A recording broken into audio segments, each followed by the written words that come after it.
देख रहे हैं सबकी हिंदी.com। एक नजर अब तक की सुर्खियों पर। आज 24 अक्टूबर दशहरा के दिन आरएसएस द्वारा नागपुर में आयोजित एक कार्यक्रम को संबोधित करते हुए संघ प्रमुख मोहन भागवत ने मणिपुर हिंसा पर सवाल उठाते हुए पूछा कि क्या हिंसा में सीमा पार के चरमपंथी शामिल थे। उन्होंने कहा कि कई वर्षों से मैतेई और कुकी समुदाय के लोग एक साथ रह रहे हैं, तो फिर अचानक हिंसा कैसे भड़की। मोहन भागवत ने कहा कि संघर्ष से बाहरी ताकतों को फायदा होता है, तो क्या इसमें बाहरी कारक शामिल हैं। आरएसएस प्रमुख ने आगे कहा कि केंद्रीय गृह मंत्री अमित शाह 3 दिनों के लिए मणिपुर में थे। उन्होंने कहा कि वास्तव में संघर्ष को किसने बढ़ावा दिया, यह हिंसा हो नहीं रही, इसे कराया जा रहा है। उन्होंने कहा कि उन्हें संघ के उन कार्यकर्ताओं पर गर्व है जिन्होंने मणिपुर में शांति बहाल करने के लिए काम किया। कुछ असामाजिक लोग खुद को सांस्कृतिक मार्क्सवादी या जागृत कहते हैं, लेकिन वे मार्क्स को भूल गए हैं। इसके साथ ही मोहन भागवत ने आगामी लोकसभा चुनाव से पहले भावनाएं भड़काकर वोट हासिल करने की कोशिशों के प्रति आगाह करते हुए लोगों से देश की एकता, अखंडता, असीमता और विकास को ध्यान में रखकर वोट करने को कहा। ओडिशा के मुख्यमंत्री नवीन पटनायक के पूर्व सचिव वीके पांडियन के स्वैच्छिक निवृत्ति लेने के एक दिन बाद ही उन्हें पटनायक मंत्रिमंडल में जगह मिल गई है। मीडिया रिपोर्ट्स के मुताबिक वीके पांडियन ने अचानक ही वीआरएस का आवेदन किया था और केंद्र ने इसे स्वीकार भी कर लिया। वहीं अब ओडिशा के सामान्य प्रशासन और लोक शिकायत विभाग द्वारा जारी आदेश के अनुसार वह राज्य सरकार की 5T परिवर्तन पहल और नवीन ओडिशा योजना के अध्यक्ष के रूप में कार्य करेंगे। उन्हें कैबिनेट मंत्री का दर्जा दिया गया है। साथ ही बता दें कि ओडिशा के सत्तारूढ़ बीजेडी के सूत्रों का कहना है कि वीके पांडियन को अगले साल के विधानसभा चुनाव से पहले बड़ी भूमिका दिए जाने की संभावना है। यह जानकारी समाचार एजेंसी पीटीआई द्वारा सामने आई है। अब अगर बात करें वीके पांडियन के करियर की, तो 2000 बैच के आईएएस रहे पांडियन पिछले 12 साल से नवीन पटनायक के सेक्रेटरी थे। वह 2011 में सीएम ऑफिस में शामिल हुए और इसके बाद उन्हें मुख्यमंत्री नवीन पटनायक के निजी सचिव के तौर पर पदोन्नत किया गया था। मुख्यमंत्री नवीन पटनायक के पूर्व सचिव वीके पांडियन के वीआरएस लेने के फैसले पर कांग्रेस सांसद सप्तगिरी उलाका ने तंज कसते हुए कहा कि अगर पांडियन अगले चुनाव से पहले ओडिशा के मुख्यमंत्री के रूप में कार्यभार संभाल लें तो उनको बिल्कुल भी आश्चर्य नहीं होगा। वीके पांडियन के वीआरएस के लिए आवेदन दिए जाने के वक्त कांग्रेस सांसद ने एक्स पर हमला बोलते हुए लिखा था कि ओडिशा में पावर का स्ट्रक्चर कुछ ऐसा है कि किसी को पता ही नहीं चलता कि क्या हो रहा है, लेकिन ये सबको पता है कि कंट्रोल कौन कर रहा है। उन्होंने कहा कि छुट्टियों के दौरान 3 दिनों में वीआरएस को मंजूरी, ये तो सुपर फास्ट है।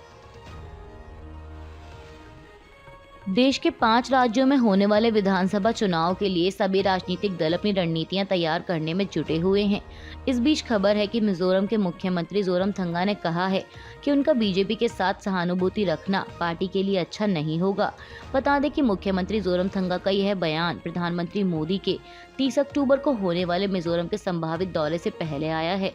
दरअसल पीएम मोदी 30 अक्टूबर को राज्य के पश्चिमी हिस्से में स्थित ममीम शहर का दौरा कर यहां बीजेपी उम्मीदवारों के लिए चुनाव प्रचार कर सकते हैं। इस बीच मिजोरम के मुख्यमंत्री जोरमथंगा ने बीबीसी न्यूज को दिए एक इंटरव्यू में कहा कि मिजोरम में सभी लोग ईसाई हैं और जब मणिपुर के लोगों ने वहां सैकड़ों गिरजाघर जलाए तो मिजोरम के लोग इस तरह के विचार के पूरी तरह से खिलाफ थे। इसलिए इस समय बीजेपी के साथ सहानुभूति रखना मेरी पार्टी के लिए अच्छा नहीं होगा। मुख्यमंत्री ने कहा कि बेहतर होगा कि प्रधानमंत्री अकेले आएं और खुद मंच संभालें और मैं अलग से प्रचार करूं। आपको बता दें कि सीएम जोरमथंगा की पार्टी एमएनएफ यानी मिजो नेशनल फ्रंट बीजेपी के नेतृत्व वाले नॉर्थ ईस्ट डेमोक्रेटिक अलायंस का हिस्सा है और साथ ही केंद्र में एनडीए की सहयोगी भी, लेकिन मिजोरम राज्य में एमएनएफ और बीजेपी गठबंधन में नहीं है। मध्य प्रदेश बीजेपी में टिकट बंटवारे को लेकर इस समय हंगामा मचा हुआ है। पार्टी द्वारा कई नेताओं के टिकट काटे जाने पर लोगों में खासी नाराजगी देखने को मिल रही है। इसी कड़ी में बीजेपी ने छतरपुर जिले के चंदला सीट से विधायक राजेश प्रजापति का टिकट भी काट दिया। वहीं टिकट काटे जाने पर भड़के प्रजापति ने पार्टी के प्रदेश अध्यक्ष वीडी शर्मा पर आरोप लगाते हुए कहा कि उन्होंने पैसे लेकर टिकट दिया है। प्रजापति यहीं नहीं रुके, उन्होंने आगे कहा कि जिस नेता को टिकट दिया गया है वह अपराधी है और जुआ खिलवाता है और गलत काम करता है। उन्होंने कहा कि गलत काम करने वाले को टिकट थमा दिया गया है, ऐसे नेता के लिए कौन खड़ा होगा। प्रजापति ने कहा कि सर्वे में मेरा नाम भी था तो फिर टिकट कैसे कटा, और इतना कहते ही प्रजापति मीडिया के सामने फूट फूट कर रोने लगे। सुप्रीम कोर्ट के हाल ही में समलैंगिक विवाह मामले पर सुनाए गए फैसले को एक बार फिर दोहराते हुए सीजेआई डीवाई चंद्रचूड़ ने कहा कि अक्सर संवैधानिक महत्व के मुद्दों पर दिए गए फैसले विवेक का वोट होते हैं। आमतौर पर कहें तो मुख्य न्यायाधीश अल्पमत में नहीं होते हैं और हमारे इतिहास में ऐसे 13 महत्वपूर्ण मामले हैं जहां मुख्य न्यायाधीश अल्पमत में रहे हैं। मैं मानता हूं कि कभी कभी यह अंतरात्मा की आवाज होती है और मैंने जो कहा मैं उस पर कायम हूं। कल सोमवार को वॉशिंगटन डीसी में जॉर्जटाउन विश्वविद्यालय द्वारा आयोजित एक कार्यक्रम में उन्होंने यह बात कही। सीजेआई ने कहा कि विवाह कानून में बदलाव करने का अधिकार संसद के अधिकार क्षेत्र में आता है। बेंच के सभी 5 न्यायाधीशों के सर्वसम्मत फैसले से हम इस निष्कर्ष पर पहुंचे कि हमने समलैंगिकता को अपराध की श्रेणी से बाहर करने और समलैंगिक समुदाय के लोगों को हमारे समाज में समान भागीदार के रूप में मान्यता देने के मामले में काफी प्रगति की है, लेकिन इस पर कानून बनाया जाना चाहिए। टीएमसी सांसद महुआ मोइत्रा के खिलाफ कैशवर क्वायरी मामले में संसद की एथिक्स कमेटी जांच कर रही है। इस बीच खबर है कि बिजनेसमैन दर्शन हीरानंदानी ने कल सोमवार को कहा कि एथिक्स कमेटी को दिए गए हलफनामे में उन्होंने अपनी मर्जी से और बिना किसी डर के हस्ताक्षर किए हैं। दरअसल बीते दिनों दर्शन हीरानंदानी ने एथिक्स कमेटी को एक हलफनामा दायर किया था जिसमें उन्होंने कई बड़े दावे किए और साथ ही टीएमसी सांसद द्वारा महंगे तोहफे लिए जाने का भी जिक्र किया। हलफनामे में कहा गया कि महुआ मोइत्रा ने बिजनेसमैन दर्शन हीरानंदानी से संसद की अपनी लॉगिन आईडी और पासवर्ड शेयर किया था ताकि वे टीएमसी सांसद को जानकारी भेज सकें और वो संसद में सवाल उठा सकें। वहीं हीरानंदानी के इस हलफनामे पर सवाल उठाते हुए महुआ मोइत्रा ने कहा था कि इस पत्र का मसौदा दर्शन ने नहीं बल्कि प्रधानमंत्री कार्यालय द्वारा तैयार किया गया है। टीएमसी सांसद ने आरोप लगाया था कि इस हलफनामे पर हस्ताक्षर कराने के लिए दर्शन के सिर पर बंदूक रखी गई है, लेकिन अब कल सोमवार को महुआ मोइत्रा के इन आरोपों से इनकार करते हुए बिजनेसमैन दर्शन हीरानंदानी ने न्यूज चैनल टाइम्स नाउ से बात करते हुए कहा कि उन पर हलफनामे पर हस्ताक्षर करने के लिए कोई दबाव नहीं था। उन्होंने कहा कि हलफनामे पर मेरे हस्ताक्षर हैं और यह मेरे द्वारा स्वेच्छा से किए गए हैं, इसमें कोई डर कोई पक्षपात नहीं है। टीएमसी सांसद महुआ मोइत्रा के साथ इंटरनेट पर वायरल हो रही तस्वीरों की कांग्रेस सांसद शशि थरूर ने आलोचना की है।